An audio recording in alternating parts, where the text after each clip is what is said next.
Autocrossers are addicted to grip. We'll spend a fortune on tires that last 3,000 miles and buy custom-made rims to get as much rubber under the car as possible. We'll roll fenders, cut body panels, all to spend 1 or 2 seconds less time doing what we love to do. For years, I was told that you can't fit anything bigger than a 275 tire on the front of a New Edge Mustang without doing all sorts of mods and cutting up the car. But that's not true. It is possible to fit 315s on the front of a New Edge Mustang without custom-made one-of-a-kind wheels, offset A-arms, cutting body panels, or even rolling your fenders. I wish I could say that this will work on every New Edge Mustang out there. But the truth is, production tolerances weren't that tight when these cars were built. It's safe to say that no two 99 to 04 Mustangs are exactly the same. A big part of getting 315s up front is checking and double-checking clearances at full steering lock under full suspension load. Don't assume you can just pop these massive meats on your car and they'll fit. But here's how I did it. People always ask me why my autocross cars sit so high. While a lower center of gravity is technically better for handling, it's not necessarily better for an autocross New Edge Mustang. A higher ride height lets the car roll a little, which helps it plant. A higher ride height also makes it less likely that massive tires will rub against the fenders when cornering. The fender lips on my 2004 V6 sit 27 inches off the ground. Before you try to mount 315s on your car, you must measure your ride height when the car is settled and have that measurement handy. Check both fenders. The car can sit higher on one side. I have 2 degrees of negative camber in the front and all the caster I can get. I have Prothane A-arm bushings that do a better job of preventing the A-arms from moving forward and backward under stress, keeping them in place. They are not offset A-arm bushings, so the A-arms are in the factory location. I use Takiko adjustable struts.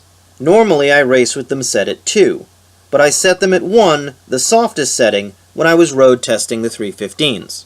The A-arms are stock. I don't use coilovers. The K-member is stock.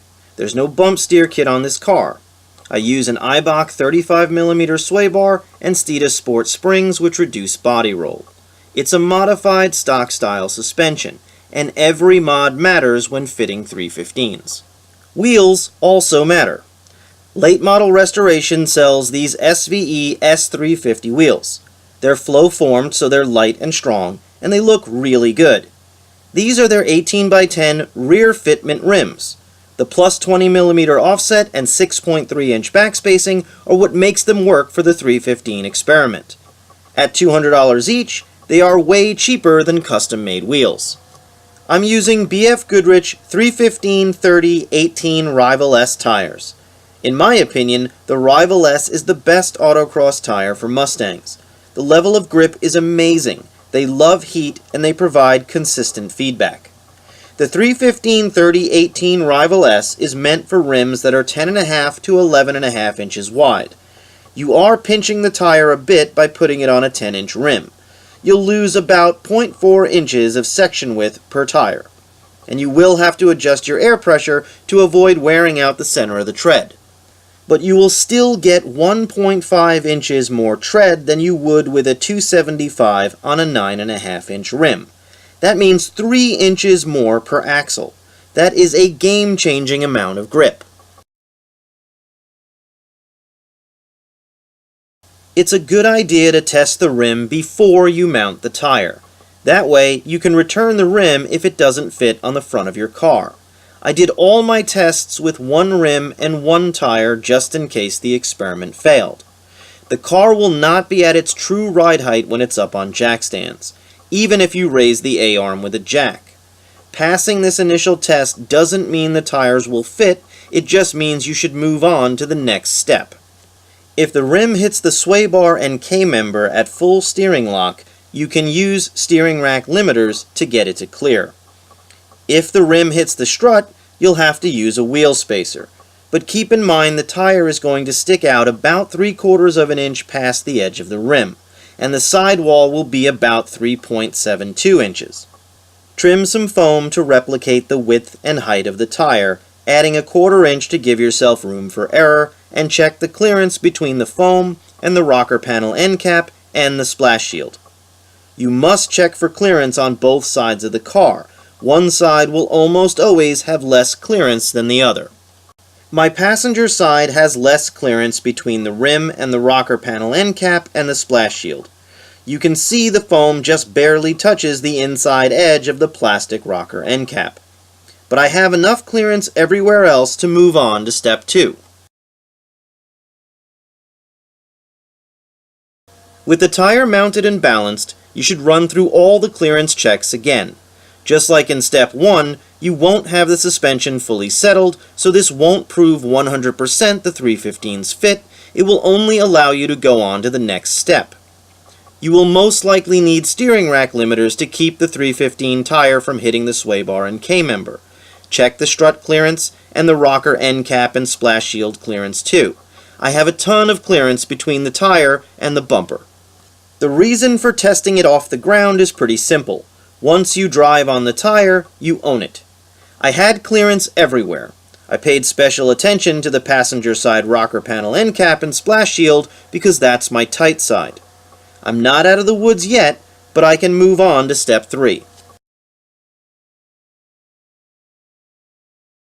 If you put the tire down on cardboard, you can roll the car back and forth without scuffing the tire. You have to roll it back and forth a few times to get the suspension to settle. Check your ride height against the measurement you took earlier. Once you're sure the car has settled, you can turn the wheel lock to lock and check for interference. If necessary, you can do some trimming of the inner edge of the plastic rocker end cap and some heat shaping of the splash shield to gain clearance. Make sure you check the poke at the top of the tire. These tires will sit outside the edge of the fenders, which means they will hit if your car is too low or has a lot of body roll. Measure both sides because one side almost always sticks out more than the other. If the tire doesn't hit on either side at full lock, and you've checked and double-checked everything, you're finally at the point where you can road test the car. I cannot tell you how important it is to take notes and pictures during this process, and to double-check absolutely everything. This tire barely fits in the space you're putting it. There are brake lines and fuel lines in close proximity. The tire will easily rip the splash shield out, and it will take out your rocker end cap and ruin your fender edges if it makes contact. This process takes a lot of patience, a ton of measuring and testing, and a lot of planning. Even with all that, you still can't be certain the 315s really fit until you drive your car. It's the off-season, so I haven't been able to test the car under autocross conditions, but I took the car out and gave it a good shakedown with the suspension set softer than I would ever use on course. I did slow circles at full steering lock to the right and left, and used heavy braking to get the car to drop the nose and compress the front suspension. After all the effort and stress, the 315s didn't rub against anything, and with the suspension fully settled, you can see they fit and turn without any interference. No wheel spacer, no cutting, no fender rolling. But an experiment isn't proven until it can be replicated. So I did all of this measuring and testing on my 2000 GT. The GT has BMR spring perch tubular A-arms, but they aren't offset, and the ride height is 26.75 inches. Otherwise, the front suspension is identical to the V6. And the 315s fit just fine.